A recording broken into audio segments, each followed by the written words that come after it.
Hello again, and the next topic I want to cover is fear of failure. Fear of failure makes a lot of people not even take initiative and do anything at all because they figure, okay, well, I'm not good at it or I don't think I'll do well, so I just won't do it at all. And of course, that's not a very good philosophy to uphold because you may be inhibiting yourself from doing something great because of fear. And if you really think about it, a lot of very successful people failed initially at whatever they did, and they learned from their mistakes and it made them even better. Failure isn't always something that's bad. Sometimes you might be on one path and things don't work out, and you might discover an even better way that far superseded your initial expectations because, you took the chance, you took the risk. And one of the most common forms of fear is perfectionism. And, that's something that I struggled with for quite a while. I don't like to feel like I'm doing something mediocre. For a lot of people, they don't care. As long as they get the job done, even if it's barely, it's fine. And that doesn't really work for me. If I'm doing something, I want to know that I'm doing it to the best of my ability. But I've also found that that mindset has crippled me from doing a lot of things as well, because if I felt that, okay, I'm not going to do it perfectly or excellently, I just won't even bother to do it. And the turning point for me was earlier this year when I spoke to one of my friends and he confronted me about it, and he said, you know what, you're just scared. And at first I was like, what do you mean? You should be congratulating me and be positive. I went to grad school. And he's like, you didn't even really need to go to grad school.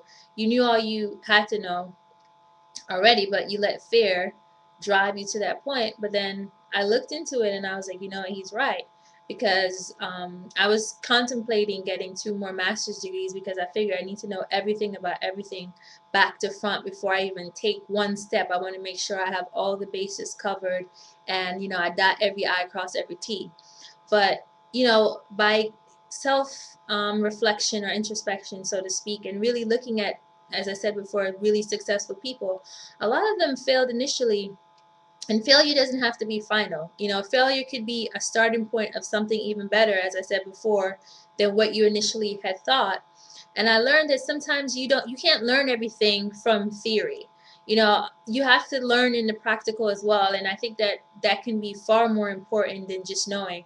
I can have 50 million degrees and know everything from A to Z, but that doesn't guarantee success, because if you think about it from a practical standpoint, things are constantly changing.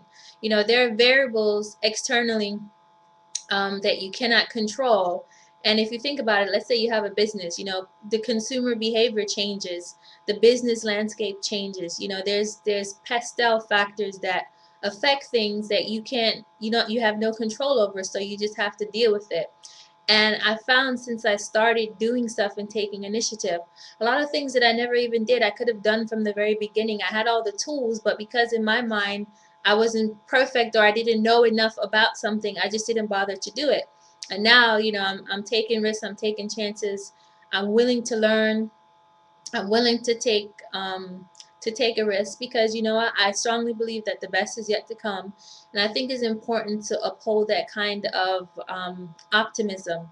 Granted, you should be pragmatic, but by the same token, you should definitely think, okay, so what if I fail? Does that mean that that has to be the end? No. I mean, you can do a cost benefit analysis and look at the risk and take risks that can potentially have a great return on investment or ROI, and just take that leap and that bound. And that's what I'm doing. And I found that since I've changed my philosophy and transitioned out of perfectionist mode, I'm finding so many more doors are opening. And yes, I'm making mistakes along the way, but I'm learning from those mistakes. I'm not sitting there, wallowing in them. I'm saying, okay, I made this mistake. Okay, A didn't work, I'm going to try B. Okay, B doesn't work, I'm going to try C.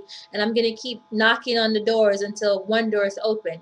Something has to turn around at some point in time if I continue with tenacity and optimism. So, my tip to you is leave perfectionism alone. It doesn't get you very far, and that form of fear cripples you because you won't even bother to start anything. And if you don't take initiative, how will you realistically know whether or not you're going to fail or succeed if you never take a chance at all? So take the risk, take the chances, and you might be pleasantly surprised.